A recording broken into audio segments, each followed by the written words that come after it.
This is Jim Tate, and welcome to this episode of Inside the Revival, sponsored by Silencia Media. Join us as we explore the history, culture, and potential of the psychedelic ecosystem. I want to welcome a friend I've made over the last few months, Mr. Adam Butler.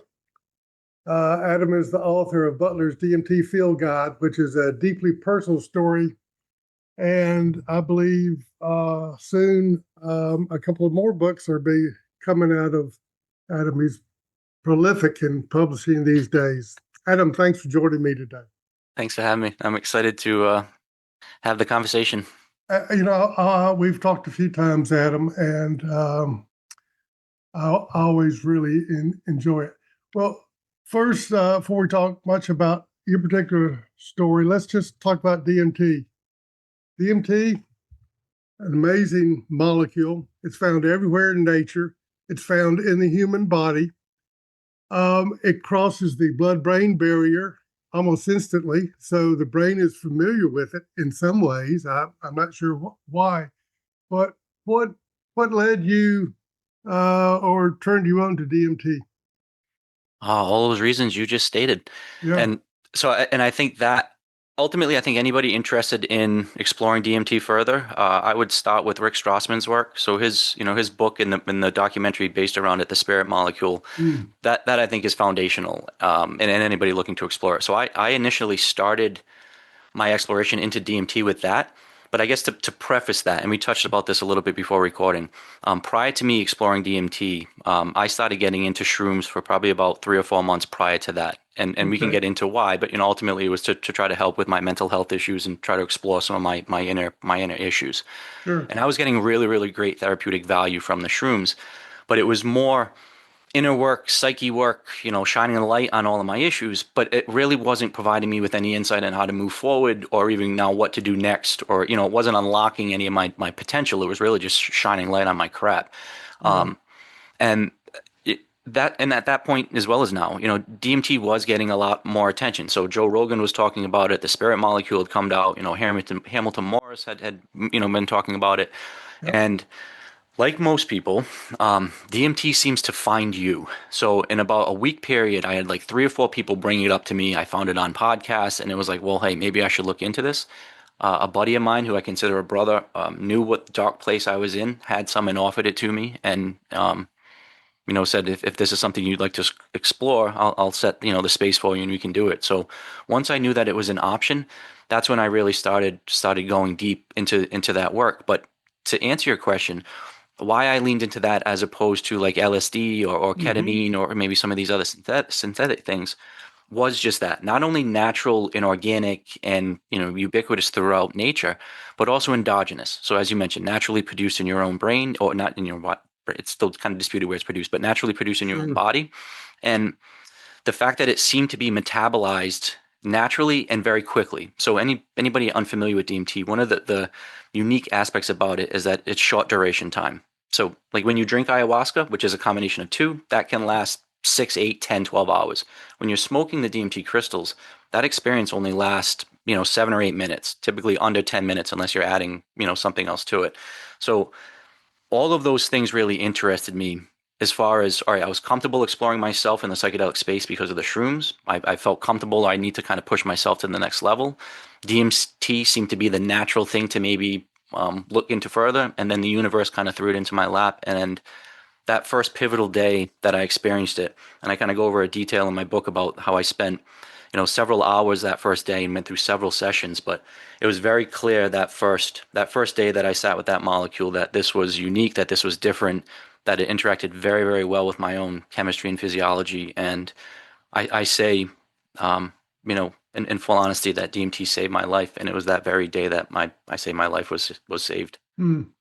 Do you uh, let's talk about neuroplasticity. Neuroplasticity, kind of as defined in the way that we're about to talk about it, has to do with changes to the brain that have been documented, certainly with studies on some mammals, a period of the brain's ability to have enhanced learning capabilities. It's easy for children to learn a second language. It's very difficult for adults to learn a second language. Uh, and so the ability of psychedelics, which has been documented to open that critical period, uh, seems to be related to possibly the length of time of the psychedelic experience. So, ketamine seems to open it supposedly for 1 or 2 days, ibogaine 4 or 5 weeks, things like that. What about DMT? Uh, Mhm. that neuroplasticity opening. What are your I thoughts think about that with DMT, I even though think it's so short it acting? blast it wide open. And I Mm, think it keeps it like that. So if I mm, could kind of expand upon both of those thoughts and analogies. So please. not analogies, neuroplasticity and neurogenesis are real things, and I think there's real Right. science that is showing that these things are happening. But an analogy that I use often, but now it has a new meaning just as of last week with the personal story that I told you about my dad, and I'll tie that in. Mm-hmm. Um, but I use the analogy of plaque, and that I think just over time, people just get built up with societal plaque, whether it be self limitations, whether it be old trauma, whether it be survival mechanisms that our psyche and ego put on us, whether it just be the stress of bills and family and all of that stuff. And in my case, I was bogging it down with alcohol and I was running from everything and sweeping it under the rug. A common issue in society today is prescription pills and just societal smut and just keep yourself whatever, just not connected. And I think over time, this I'm saying metaphorical plaque gets built up, and I think that not only prevents you from expressing and shining your own unique light and allows you from expressing your own creativity and love and light and connection, but it blocks the love and light and connection not only from other people and other sentient beings, but from God, from universal source, from whatever that may be. And I think psychedelics for me was that shaking and removing of that plaque. So instantly on that day, I had all of that proverbial plaque just shattered away. And I think the building up of plaque is a universal thing that happens. Now, how you remove that, whether it be mechanical, whether it be chemical, whether it be a combination of things, that is the ultimate goal, is to kind of remove that plaque. And then I mentioned how my father just went through, basically a pretty traumatic event where he kind of had to have some recollections of his life's past events. And he was sitting with a therapist and they were talking about actual plaque in the brain and how it's, basically bits of protein that get broken down, and there's two main kind of aspects of real plaque, and one actually gets in between the synaptic connections and prevents the synaptic firings from happening, so it basically like blocks it, and then another one basically prevents fluid flow from happening. So that plaque, I think, can be used in a metaphorical sense, but also is real. Like there's chemical things happening in your brain due to stress and anxiety and shit, and some of it is survival mechanisms. So I think you have to get rid of that plaque. And for some people, that will be a spiritual moment. For maybe that will be a trauma. Maybe it'll be like what happened to my father, a whole shaking up of his life. For me, it was that blasting from DMT.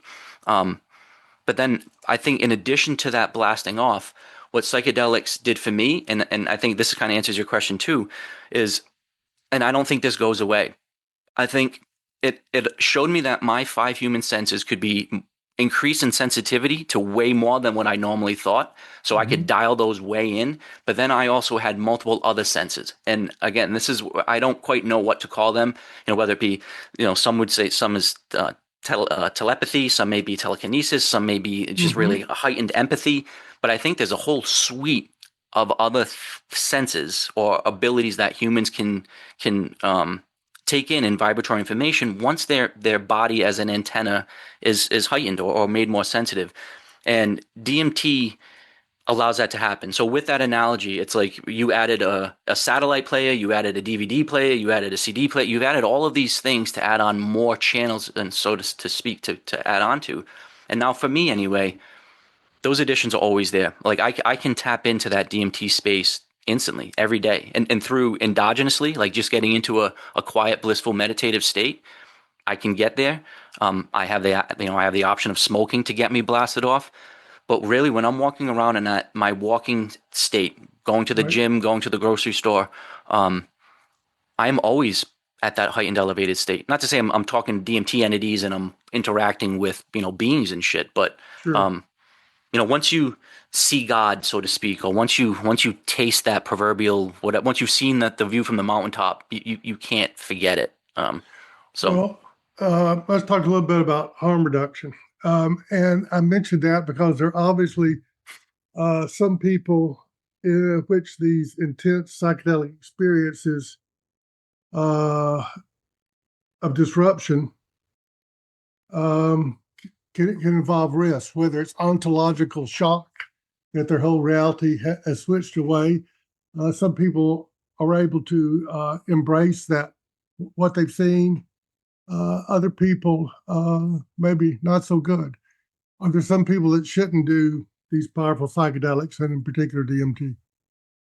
So absolutely, and I'm sure you've said this on multiple podcasts. Disclaimer: psychedelics are not for everybody. DMT is definitely not for everybody, and I think those risks can be, should be differentiated into different categories. So just Mm-hmm. a physical risk, so like if somebody, no one should just be blanket taking ketamine or MDMA. I mean, that there's SSRI complications. Anybody doing ayahuasca, there's some things that you should talk to your doctor about.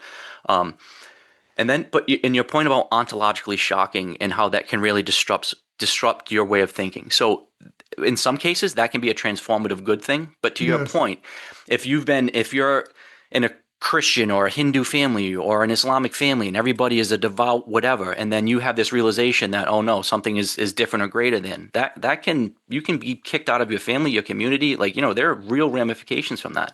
And I tell people often too about how, again, like stop sweeping shit under the rug because it will come back and bite you. And I think if somebody does a deep psychedelic journey, there are possibilities that they may come out and say, I don't love my wife anymore. I don't love my husband anymore. I want to get a divorce. I never wanted kids. I hate my boss. I don't want to live in New England. I want to live out west.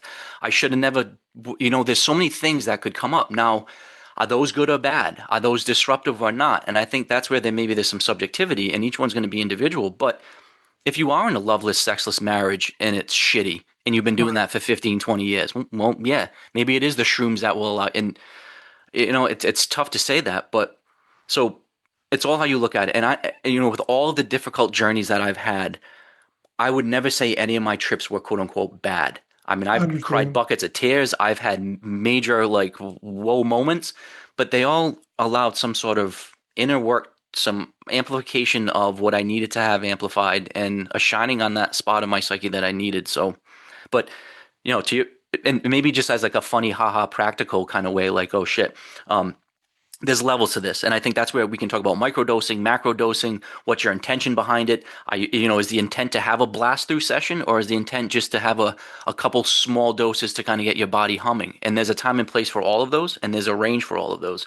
But the other day, I went really, really deep, and it was it was deep on levels of deep that even for me, like I wasn't scared and I wasn't nervous because I was comfortable in that vibratory hum. I knew that this was, I'd been in that space hundreds of times, even though this was like a unique whatever.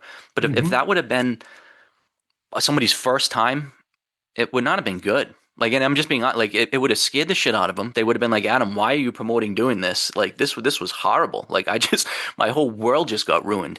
So there is that aspect, and I think that's what we're trying to do with my message, your message with Psychedelic States of America, is to say, let's talk about this honestly, calmly, intelligently. There is no Hmm. one size fits all. Excuse me. This isn't a magic pill. This isn't for everybody.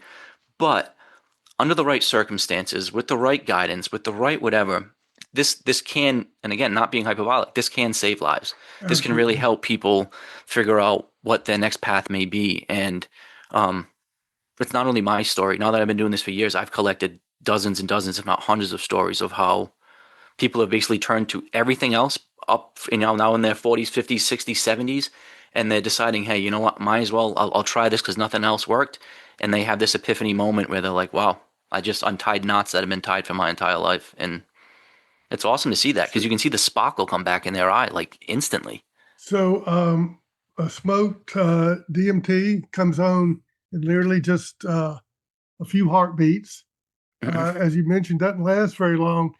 There's starting to be more and more research in extended state DMT, DMTX. What are your Mm-hmm. thoughts about that? Have you experienced that? I think I love the idea and concept of that research. I love the idea of how that collaboration started. So my understanding, it was Rick Strassman and Andrew Gallimore collaborating Hmm. on prior work, and they kind of combined things. So just those two coming together to have a practical application of moving forward the science, that in itself I think is fantastic. Uh, the idea that they're trying to kind of map this common space is really interesting to me Yeah. because there does seem to be this common experience that's happening. And I do really believe that when people are smoking DMT, they are being heightened to a sensitivity level to experience this other something. So I do think there is Right. a tangible something else there. It's not just we're all hallucinating, having the same thought. Um, my personal take on it is, and even though I'm completely covered in tattoos, I hate needles and I'm skeeved out by blood. And so the thought Mm. of getting intravenous to me is, I don't know if that would be a non-starter for me just because I don't know if I could get over the anxiety of having the needle in me. Sure. But there's a lot of also interesting work that combines endogenous DMT, so just normal breath work, normal meditative Hmm. states, but then adding other things. So like Guayusa tea was just introduced to me recently, where and it's just a regular green leaf tea. It is caffeinated, but you can buy it commercially, and it has an additive effect where it actually extends the DMT state. So what I've been doing, upon recommendation of this gentleman, was drink a cup of tea before you smoke, and then it'll, instead of being 7 or 8 minutes, it'll push it a little bit further. Mm. Um, Hmm. and it does work. And then, there was another woman that I talked to that added DMT with a other couple of herbs that also extended the experience. But this is where, for me, and this is what I did recently out in Utah with 5-MeO DMT, which is different from NN-DMT, but there are some similarities. But I've now kind of applied this, not that I hadn't done that before, but now when I tell people about maybe how to approach DMT, um, is to really, you know work it. You don't have to do this macro dose where you're just blasting off. You really can ebb and flow, and take a hit or two, see how your body feels, how it responds, how it tastes, how it whatever. And then, if you want to push it. If you don't want to push it, don't. But for me, if I wanted to do an extended state, I would either just have my vape pen, so it's readily there, and I'll just, when I start coming out, hit it again. When I start coming out, so like, I write in my book about having intimate sexual sessions where we've gone hours before, where it's just this ebb and flow of, you're not fully blasting off, but as soon as you come down, you're hitting it again, and you're finding that throttle and that level. Hmm. Um, and maybe same thing with ayahuasca. I don't think the point is to shit and purge and puke all over yourself. Just like if you drink alcohol, it's not, we'll get drunk to the point where you're passing out. Sure. I think we should all be able to find that balance where, for a while when I was using ayahuasca, I was mixing it with my coffee and I was doing 50-50 blends. And at one point, me and my dad took a road trip, and, I would sit in the passenger seat and I would drink half coffee, half ayahuasca, and we'd drive across the country. And the intent wasn't to have a full blown session with Mother Ayahuasca. I didn't want to be Sure. that, but I also, it was cool just to look out and see the trees in the sun and just blank out. And, so again, there's a time and a place. What's your intention? Why are you using it? And I think that's, take it out of the taboo, take it out of the closet. My book does have recipes. And again, I'm not promoting everybody to go make their own DMT, but for the right person, that's kind of the point, is $200 worth of extracted plant material could give you product for the rest of your life. And maybe you only need to see that once or twice to have that changed. um Um, and maybe, yeah, go ahead. well, I was going to say, to layer on to your point when you're saying, like, how often do you need to reestablish it? So if I'm Yeah. saying in one breath, well, I've done it hundreds of times, and then in the next breath I'm saying, well, once you see it once. I've got a couple ways of kind of maybe not justifying that, but like maybe for somebody that's religious, and I think this is just a relatable thing. Say Mm. you found Jesus, or you found that going to church is something that's good. So now you go Wednesday for choir and you go Sunday for communion, Sure. whatever. Sure. If you do that for 3 years, you just went a couple hundred times. So does that mean, you forgot Christ the first time you went and you have to keep Right. going back 300 times to reconvene with Christ? No, you're going there because it's a great community. You're getting recharged. You're getting re-energized. You're getting more knowledge about that space. And I kind of think that's similar to DMT. I know what I've experienced. I'm not trying to like remember that. It's very vivid. But every time I go there, I learn more about myself. I learn more about humanity. I learn more about the human potential. And sometimes it's just fun. As much as I talk about serious mental health and like saving lives, there are some times where I just want to sit back and enjoy the show and feel what it's like to be a blissed Yeah. out human. Ex- And yeah. that's great. Experience the wonder. I Yeah. know Daniel McQueen out in Boulder, Colorado, has been working with Extended State, and keeping folks in that state for up to 3 hours. Last time I talked to him, and they kind of do what you're talking about. They dial it in and out. You Hmm. know, they control the flow through an IV. Couple of things I'm going to talk in. We only have about 7 or 8 more minutes, and I'm going to cover some other things. The medical use. Um, a lot of research on using DMT as soon as somebody's had a stroke, because it seems like there's the potential for DMT to prevent damage from strokes as well as help recover from strokes.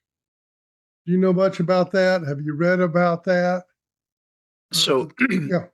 I love that area of research. So not only stroke, but I think dementia, Alzheimer's, anything to do with cognitive diseases, Yes. or and even just end of age, end of life applications. So as people are contemplating dying and passing on, I think there's an application there to kind of ease that transition, because typical anybody that's kind of done a deep psychedelic experience typically doesn't fear death. But other than maybe the surface.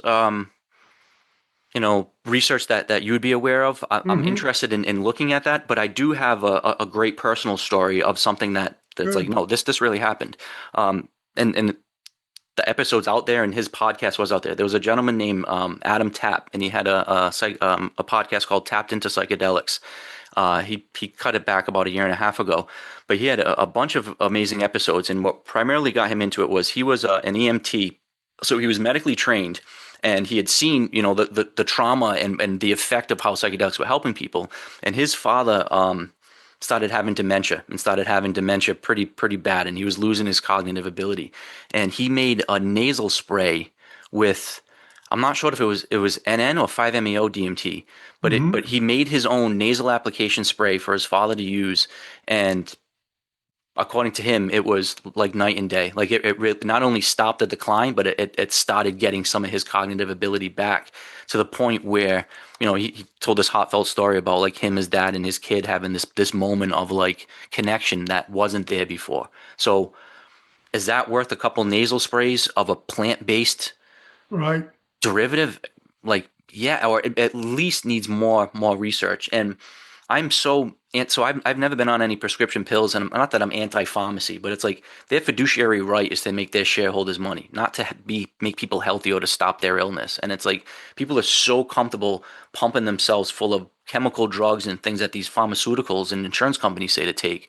But the idea of taking plant medicines, and the more I'm expanding into this, like I'm looking into Blue Lotus, and again, that guy used a Mm. tea, and my understanding is like sassafras is a tree everywhere, and there's so many therapeutic things about sassafras. Do we hear Yes. anything about it? No. And it's like No. that's where. So yeah, I'm all into looking into that research, and maybe a good thing to get in that I'm now just starting to promote. With all my prior business experience and my ability to kind of connect the dots, I've realized that in this space, there's a need for money, and there's a need for significant chunks of money. So I'm starting my own nonprofit. I've been in the process for the last few months now, getting it up and running, where I plan on going to the heads of universities and hospitals and research facilities, and getting the big bucks to do this type of, or at least support this type of research, because this isn't like, hey, one person out of 100 knows somebody close to them that had a stroke or dementia or suicide. It's like, no, this is in everybody's family. This is around literally everybody's kitchen table. And yeah, like let's connect. And that's the cool part of what I'm doing now, is like I have a lot of friends that are PhD students all around the country, or all around the world, excuse me, that are studying all assets and facets of this. And then I have people, like my age, your age, that are older, that are trying to collect these things. And it's like, yeah, let's throw some money at it. Let's make it available. And I think there's a lot there on that layer. And a shout out to, the book that I sent you there, the woman in the back of it, Juliana, my niece. Yes. She's going to a college in Oregon. Fuck, natural University of Natural. Fuck, Hmm. she's gonna kill me. But Yeah. it's a That's college okay. out there specifically for basically plant-derived medicines and alternatives to basically what pharmaceutical companies pumping on people. And it's like there's another way, and I have a lot of faith in the younger generation, those in their 30s, 20s, and kind of going up, that alcohol is not cool anymore. Most kids and college kids are done drinking and being that sloppy drunk. And I think most people are not waking up to the fact that prescription drugs probably aren't the best, and it's not a good idea just to be a zombie and numb to this shit. And that once you finally look in, and this is the tied together message that psychedelics are not Mm-hmm. like everybody should take the time to discover themselves and to know that self-knowledge and self-love are worthy goals, and that we are all worthy of that time to take for ourselves. And whether it be a psychedelic journey or a walk in the woods or yoga once a week or going to the gym or whatever it may be, going fishing on the weekend and having a beer, truly, like Yeah, for some people that could be exactly what they need. But people need to take time for themselves, look in, and try to figure out how to get that plaque away and then vibrate and be hummed with your own aligned self. And once you do that, again, from somebody that was so uncomfortable in my own skin that I wanted to rage and jump out of it and take my own life and literally blow up society with me, to be somebody that is so comfortable and content. And as the conversation that we had before recording, I think I'm very comfortable being Adam Butler right now at 45 with all of the shit going on in my life. And if I can convey that calmness and joy and comfortable being in my own skin to others that may have had that same angst or anxiety, that's my goal. And for some, psychedelics will be helpful, but for others, it won't. But the conversation is still the same. We all have absolutely. that potential. Adam, we're almost totally out of time. Your first book, Butler's DMT Field Guide, and I know you have another book coming out soon on integration. Where can folks find those books? How can they obtain those books? And how can they find out where you're going to be and what you're doing and stay up with your work? So all of those books are, and it's the best way to say is really available where any books are sold. So they're all available on all online platforms. So I'm Amazon, Barnes and Noble. I do have, personal copies that I can also send out to people. But I also want to, and I say this on every podcast, it really is about the message. So I have the ability to send free PDF copies of all of my books very easily. So if anybody wants the message and wants the book, I'll happily always send a free PDF copy to anybody that wants it. So my email address is booksbyadambutler@gmail.com. So I can certainly get you out the message that way. And then I'm pretty active on Instagram. That would be the best way to reach Mm-hmm. out. And I did just start a YouTube channel. So I have all of Okay. my, most of my podcasts. So I think I mentioned I did about 70 of them. Most of them are up on that. But then I also have some original videos. So between that, the website, the nonprofit, all of this stuff is kind of gurgling up together. Plus the Psychedelic States of America, the Writers Yes. Guild. Yeah, a lot of cool stuff happening, but it's all Easy to there. find. I'm reachable, easy to find, and it's Easy all to free. find. I'll happily share all my stuff for free. Adam, thanks for joining me on this episode of Inside the Revival. I'm grateful for the work you're doing and your attitude, frankly, and for Thanks. the education you're providing. Thanks so much for coming aboard. Keep the faith.